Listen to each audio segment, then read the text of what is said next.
ನಮಸ್ಕಾರ ಸ್ನೇಹಿತರೆ, ಇವತ್ತಿನ ವಿಡಿಯೋದಲ್ಲಿ ಒಂದು ಗಾದೆ ಮಾತು ವಿಸ್ತರಣೆಯನ್ನು ನೋಡೋಣ. ಸತ್ಯಕ್ಕೆ ಸಾವಿಲ್ಲ, ಸುಳ್ಳಿಗೆ ಸುಖವಿಲ್ಲ. ಈ ಗಾದೆ ಮಾತು ತಮ್ಮೆಲ್ಲರಿಗೂ ತಿಳಿದಿದೆ. ಈ ಗಾದೆ ಮಾತು ವಿಸ್ತರಣೆಯನ್ನು ಈಗ ವಿಸ್ತಾರವಾಗಿ ನೋಡೋದಾದರೆ, ಗಾದೆಗಳು ವೇದಕ್ಕೆ ಸಮಾನ. ವೇದ ಸುಳ್ಳಾದರೂ ಗಾದೆ ಸುಳ್ಳಾಗುವುದಿಲ್ಲ ಎಂಬ ನಾಣ್ಣುಡಿ ಜನಪ್ರಿಯವಾಗಿದೆ. ಗಾದೆಗಳು ಹಿರಿಯರ ಅನುಭವದ ನುಡಿಮುತ್ತುಗಳು. ಗಾದೆಗಳು ಆಕಾರದಲ್ಲಿ ವಾಮನನಂತೆ ಕಂಡರೂ ಅರ್ಥದಲ್ಲಿ ತ್ರಿವಿಕ್ರಮನಂತೆ ಅನ್ನೋ ಮಾತಿದೆ. ಇದು ಒಂದು ಜನಪ್ರಿಯ ಗಾದೆ ಮಾತು. ಸತ್ಯಕ್ಕೆ ಸಾವಿಲ್ಲ, ಸುಳ್ಳಿಗೆ ಸುಖವಿಲ್ಲ. ಸತ್ಯ ಎನ್ನುವುದು ಸದಾ ಜೀವಂತವಾದುದು, ಸುಳ್ಳು ಕ್ಷಣಿಕ ಹಾಗೂ ಅದು ಸುಖವನ್ನು ಯಾವತ್ತಿಗೂ ಸಹ ಕೊಡೋದಿಲ್ಲ ಎನ್ನುವುದು ಈ ಗಾದೆ ಮಾತಿನ ಬಹುಮುಖ್ಯವಾದ ಅರ್ಥ. ನಮ್ಮ ರಾಷ್ಟ್ರೀಯ ಲಾಂಛನ ನೋಡೋದಾದರೆ, ನಮ್ಮ ರಾಷ್ಟ್ರೀಯ ಲಾಂಛನದಲ್ಲಿ ಸತ್ಯಮೇವ ಜಯತೆ ಎಂಬ ಬರಹವನ್ನು ನಾವು ನೋಡಬಹುದು. ಸತ್ಯ ಮತ್ತು ಸತ್ಯವಂತರಿಗೆ ಎಂದಿಗೂ ಜಯವಂತೂ ಇದ್ದೇ ಇದೆ ಎಂಬುದು ಎಲ್ಲ ಧರ್ಮಗಳಿಂದ ನಮಗೆ ತಿಳಿದು ಬಂದಿದೆ.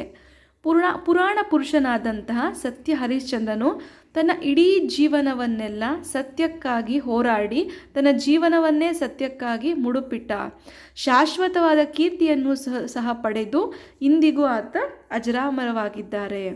ಅಂತೆಯೇ ನಮ್ಮ ಮಹಾತ್ಮ ಗಾಂಧೀಜಿಯವರು, ಸ್ವಾಮಿ ವಿವೇಕಾನಂದರವರು ಮೊದಲಾದ ಮಹಾತ್ಮರು ಸತ್ಯ ಮಾರ್ಗದಲ್ಲಿ ಜೀವನವನ್ನು ನಡೆಸಿದರು ಹಾಗೂ ಜಗತ್ತಿಗೆ ಮಾದರಿಯಾದವರು.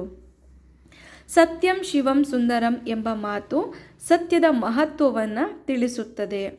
ಸತ್ಯವದ ಧರ್ಮಂ ಚರ ಅಂದರೆ ಸತ್ಯವನ್ನು ಹೇಳು, ಧರ್ಮವನ್ನು ಆಚರಿಸುವಂತ ಎಂಬ ಮಾತಂತೂ ವ್ಯಕ್ತಿಯ ವ್ಯಕ್ತಿತ್ವವನ್ನು ರೂಪಿಸುವುದಕ್ಕೆ ಬಹುಮುಖ್ಯವಾಗಿದೆ. ಇದೊಂದು ವೇದವಾಕ್ಯ ಅಂತಲೇ ನಾವು ಬಿಂಬಿಸಬಹುದು.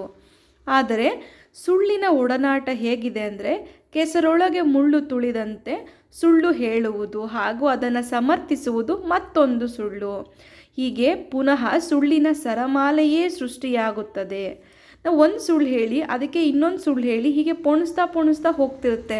ಅದೇ ಸತ್ಯ ಸ್ವಲ್ಪ ಕಹಿ ಆದರೂ ನಾವು ನೇರವಾಗಿ ಹೇಳಿದಾಗ ಅದು ಯಾವುದೇ ಕಾರಣಕ್ಕೂ ಸುಳ್ಳನ್ನು ಸರಮಾಲೆ ಹಾಗೆ ಪೋಣಿಸೋದಕ್ಕೆ ಸಾಧ್ಯವಿಲ್ಲ. ಒಬ್ಬ ವ್ಯಕ್ತಿ ಸುಳ್ಳು ಹೇಳಿ ಆ ಥರ ಸುಳ್ಳು ಬಯಲಾದಾಗ ಆ ಮನುಷ್ಯನಿಗಿರುವಂಥ ಗೌರವ, ನಂಬಿಕೆ, ವಿಶ್ವಾಸ ಎಲ್ಲವನ್ನು ಒಟ್ಟೊಟ್ಟಿಗೆ ಕಳೆದುಕೊಬಿಡ್ತಾನೆ. ಜೊತೆಗೆ ಮಾನಸಿಕವಾಗಿ ನೆಮ್ಮದಿಯನ್ನು ಸಹ ಹಾಳು ಮಾಡ್ಕೋಬೇಕಾಗುತ್ತೆ. ಸುಳ್ಳು ಒಂದು ಬಲೆ ಇದ್ದ ಹಾಗೆ, ಅದರಲ್ಲಿ ಸಿಕ್ಕಿಬಿದ್ದರೆ ಹೊರಬರುವುದು ಬಹು ಕಷ್ಟ. ಆದ್ದರಿಂದ ಸುಳ್ಳಿನ ದಾಸರಾಗಿ ಜೀವನವನ್ನು ಹಾಳು ಮಾಡಿಕೊಳ್ಳುವುದಕ್ಕಿಂತ ಸತ್ಯವೆಂಬ ಬೆಳಕಿನ ಹಾದಿಯಲ್ಲಿ ನಡೆದು ಜೀವನವನ್ನು ಸಾರ್ಥಕಗೊಳಿಸಬೇಕು.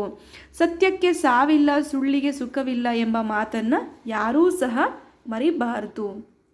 ಹೀಗಾಗಿ ಎಂದಿಗೂ ಸಹ ನಾವು ಸತ್ಯವನ್ನೇ ಹೇಳಬೇಕು, ಸತ್ಯವನ್ನೇ ನುಡಿಬೇಕು. ಯಾವುದೇ ಕಾರಣಕ್ಕೂ ನಾವು ಸುಳ್ಳಿಗೆ ಬಲಿಯಾಗಬಾರ್ದು. ಒಂದು ಸುಳ್ಳು ಒಮ್ಮೆ ನಾವು ಕ್ಷಣಿಕ ಸುಖಕ್ಕೆ ಸುಳ್ಳನ್ನು ಹೇಳಿದ್ದೇ ಆದರೆ ಮತ್ತೆ ಅದನ್ನು ಮುಂದುವರಿಸೋದಕ್ಕೆ, ಅದನ್ನು ಮತ್ತೆ ಚಾಳಿ ಮಾಡಿಕೊಂಡು ಹೋಗ್ತಾ ಅದಕ್ಕೆ ಮತ್ತೊಂದು ನಾವು ಸುಳ್ಳನ್ನು ಪೋಣಿಸ್ತಾ ಹೋಗ್ತೀವಿ.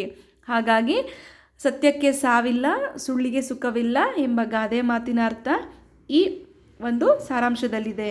ಯಾರಿಗೆಲ್ಲ ವಿಡಿಯೋ ಇಷ್ಟ ಆಯಿತು ಅಂತ ಹೇಳ್ಬಿಟ್ಟು ನನ್ನ ಚಾನಲ್ ಸಬ್ಸ್ಕ್ರೈಬ್ ಮಾಡಿ, ಸಪೋರ್ಟ್ ಮಾಡಿ. Thank you for watching.